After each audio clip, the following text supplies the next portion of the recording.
My dear friends in the Diocese of Chicago, it would be my pleasure to meet you personally, but the pandemic has made this impossible this year.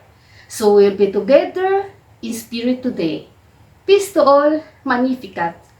First, I would like to thank His Eminence Cardinal Supich, the Mission Office, and you, the flock of the Diocese of Chicago. I am happy to be able to share the unique charism and mission of my dear religious family, the Sister Servants of the Visitation. Operates homes of vulnerable children and elderly in 5 continents. But today, I want to speak to you our mission here in Borongan, Philippines.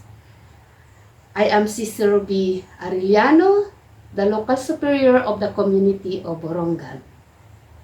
Our missionary congregation operates a residential facility called Ain Karim for the extremely poor children from different municipalities of Eastern Samar.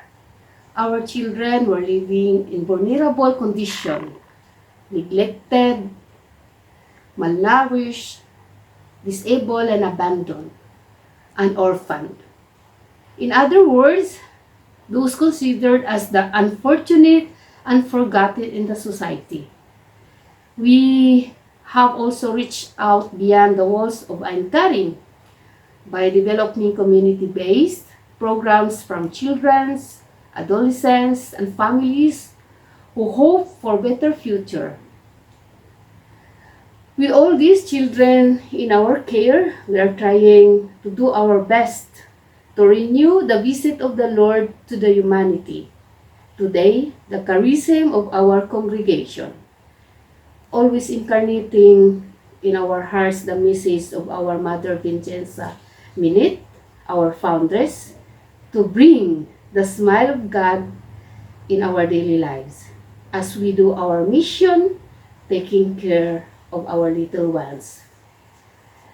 The ones who are entrusted to our care, to make alive to them the word of Jesus. Like Mary, we serve with joy, with love, and eagerly availability, and with simplicity.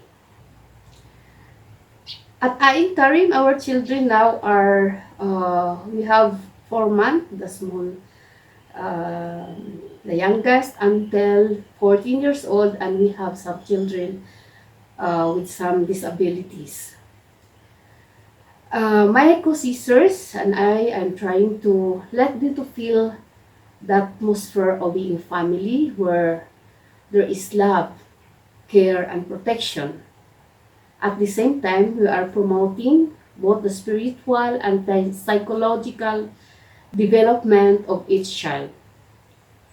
We believe that each child deserves a happy life, environment to help them grow. In other words, in them we welcome Jesus, who comes to stay with us and wants to love as a weak and needy child. Our desire is also to be hope of salvation, living and working amidst the people of Eastern Samar who are in most needy. So we have developed many community-based programs. First, we provide educational assistance to the very poor children to help them to build a dream of their future. We also sponsor livelihood training to the Bost family in camps. We have a home visit program to help upstream people now struggling because of the COVID virus. They are experiencing famine because of the lockdown and lost wages. Others are victims of typhoons, such as the latest is the Typhoon Ambo here in our area of Eastern Samar. And we also offer a pastoral care. We bring Eucharist to the sick in the provincial hospital, in the houses, provide medicine and food for those who poor afford their care. The mission is challenging. But I believe that nothing is impossible to the God whom I trust my everything. I urge every one of you, my dear friends, to join us in this beautiful mission, inspired by the Holy Spirit of the person of our dear Mother Foundress, to continue the visit of the Lord to the humanity in our day today. The charism that pursues us to serve God without discrimination towards persons, race, color, or belief. Recalls the gospel passage, "Whatever you do to the least of my brothers, you do unto me." Again, it is with my humility and I hope of heart that I am pleading to all of you to help us to continue our mission upon the poor. We need your support, both spiritual and financial. Despite the many difficulties we encounter, we wish to continue to sow the seed of hope and love to our children and families where we serve. May the spirit of joy and peace be always our strength to continue serving God.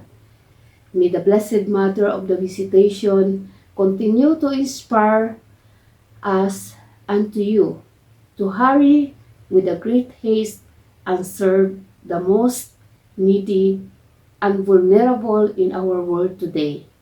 Again, thank you, and I hope to visit you in person soon. For the last, let me share with you the Gospel of Matthew 14, verses 13 to 21, the multiplication of bread. Jesus put in action the corporal works of mercy, feeding the hungry, but before it was done, Jesus first fed their souls with inspiring words that comforts and give life to the soul. In our time, we may ask ourselves who are those persons that needs our attentions, our care, love, and protection. It will be glance to other side of the road, we can notice that there are so many unfortunate creature of God that in so many ways need our spiritual care. Nothing going far from what is happening in our human family nowadays. We are in the most suffering because of coronavirus or COVID-19. The pandemic crisis has lost some of the life of our brothers and sisters, causing famine to those who are depending on our help. And we have other many experiences that some of our brethren also is facing again because of this COVID-19. And we cannot be indifferent in this battle. At church, let us be united in one voice, asking God protection for all.